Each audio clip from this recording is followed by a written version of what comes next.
বাগেরহাট জেলা আহ্বায়ক কর্তৃক আয়োজিত এই মতবিনিময় সভা আসলে বাগেরহাটবাসীর জন্য একটা বড় শিক্ষা প্রতিষ্ঠানের জন্য একটা আনন্দের বিষয়।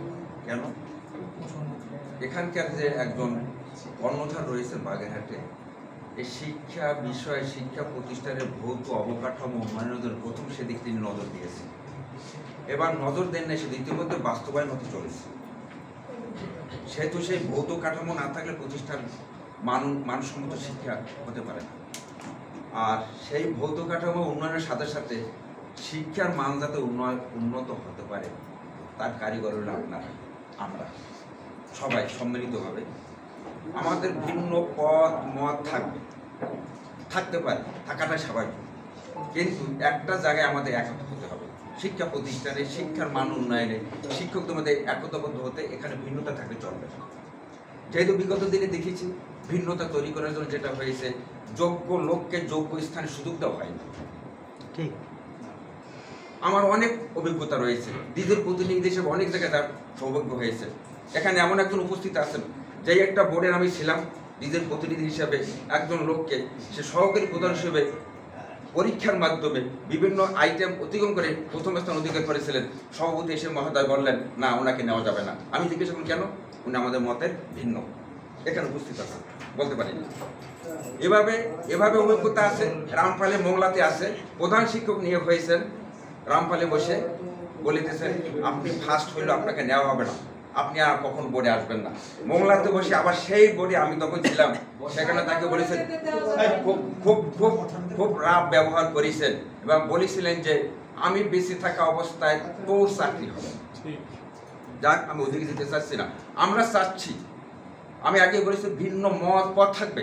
শিক্ষা প্রতিষ্ঠানের ব্যাপারে আমাদের ভিন্ন মতটাকে দূর করতে হবে। আর সবচেয়ে বাগেরহাটের সবচেয়ে একটা করুণ অবস্থা, শিক্ষার মান অনেক অনেক অনেক নিচে, অনেক নিচে। এটা আপনারা কল্পনা করতে পারবেন না। এর জন্য কয়েকটা কারণ হতে পারে। করোনাকালীন আমাদের গ্যাপ সৃষ্টি হয়েছে। বিগত 2 বছর নতুন কারিকুলামে আমাদের আরও একটা বিশাল গ্যাপ হয়েছে। আমরা কিন্তু কারিকুলামটা বুঝে নেই। আমরা শিক্ষার্থীদেরকে বলেছি পড়া নাই, রান্নাবান্না আছে। এইটাকে কিন্তু বেশ বাইরে প্রচারিত হয়েছে।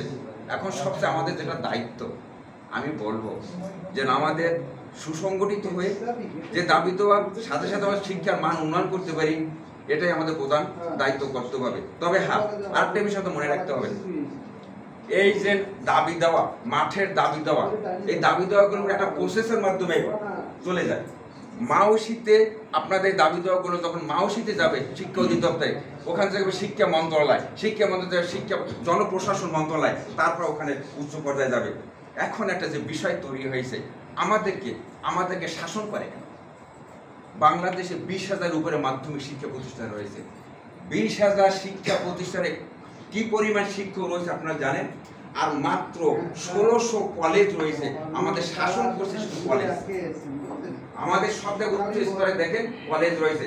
একসময় ছিল, অনেক আগে বিএনপি আমলে ছিল, যে সরাসরি যারা এডিও, সহকারী প্রধান শিক্ষক হওয়ার জন্য কেরা মোবাইলের কথা ভাই, সহকারী জেলা শিক্ষক নাই, জেলা শিক্ষা অফিসার, সহকারী প্রধান শিক্ষক গভর্নমেন্ট স্কুলে হওয়ার জন্য একটা শুধু এখানে কোনো উপসর্গ লাগানো হতো না। শিক্ষকতায় 5 বছর অভিজ্ঞতা হলেই সে দরখাস্ত করতে পারত। অর্থাৎ কোনো উপসর্গ ছিল না, স্বর আর বে এরা উপসর্গে থাকতো না। কিন্তু বিগত দিনে কিন্তু এটা কিন্তু নাই। 17 বছর পর্যন্ত সহকারী প্রধান শিক্ষক, সহকারী জেলা শিক্ষা অফিসার এগুলো নিয়োগ বন্ধ রয়েছে। আপনার বৃহস্পতিবার একটা মনে হয় প্রজ্ঞাপন দেখেছেন, যেটা 5ই আগস্টের পূর্বে সিদ্ধান্ত, সেটা কিভাবে বাস্তবায়ন হলো জানি না। 9টা অঞ্চলে পরিচালক পদ ডিডিও দায়িত্ব দিয়েছে কলেজ থেকে। এই বৃহস্পতি দেখেছেন অনেকে। এখন আমাদের কথা হলো ডিডিওর দায়িত্বে উপপরিচালক, সহপরিচালক কলেজ থেকে আসবে। আর আমাদের মাধ্যমিকে যে একজন উপপরিচালক ছিলেন, ওনাকে এখন ডিডিওর দায়িত্ব নেই। বৃহস্পতির চিঠি দেখে নিয়ে ওনার ডিডিওর দায়িত্বটাও চলে গেছেন সে পরিচালক কলেজ। অর্থাৎ আমাদের উপরে শাসন করতে যাচ্ছে কলেজ, মাত্র যারা 1600 আর যেখানে 20,000। কেন?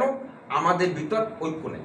এই ঐক্য যদি আপনারা করেন, আপনার দাবি দেওয়া কিন্তু ধারাবাহিকভাবে উত্থাপন করতে পারে, তাহলে মানে আমাদের মাধ্যমিকের জন্য ভালো। একটা স্লোগান তুলতে হবে, সেকেন্ডারি ফর সেকেন্ডারি। মাধ্যমিকের জন্য কেন অন্য থেকে আনতে হবে? প্রাইমারি যদি প্রাইমারিদের জন্য হতে পারে, মাধ্যমিক কেন মাধ্যমিকের জন্য হতে পারবে না?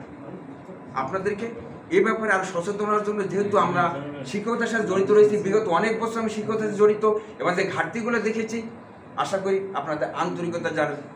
মানে আরেকটা কথা বলে রাখি, এমনও দেখেছি কোনো স্কুলের প্রধান শিক্ষক বিগত দিনে এসে বলছে, সৈয়দ ভাই আমার বন্ধু অনেক জায়গায় আছে যে একজন সহকারী শিক্ষক সে চেয়ারে বসতে পারছে না, একজন জুনিয়র শিক্ষক চেয়ারে বসতে পারছে না। কেন বসতে পারছে আপনারা জানেন? কোথায় প্রভাবটা খাটিয়ে? আমরা চাই ওদেরকে দূরে ঠেলে দেবো না, ওদেরকে সংশোধনের সুযোগ দেব, ওদেরকে এই শিক্ষা প্রতিষ্ঠানে যাতে একত্রিত হতে পারে, শিক্ষার মান উন্নয়নে যাতে তারা নিয়োগ করতে পারে, এই চেষ্টা চালাবো। যাক, আজ যারা আসছেন আমাদেরকে আহ্বান করে সত্যি সত্যি ভালো লাগছে। আর এর সাথে পরিচিত, ওই যে বললাম না একটা বোর্ডের সদস্য ছিলাম, তার আহ্বানে কিন্তু আমি এখানে আসছি। সকলকে ধন্যবাদ, ভালো থাকেন, ভালো থাকবেন।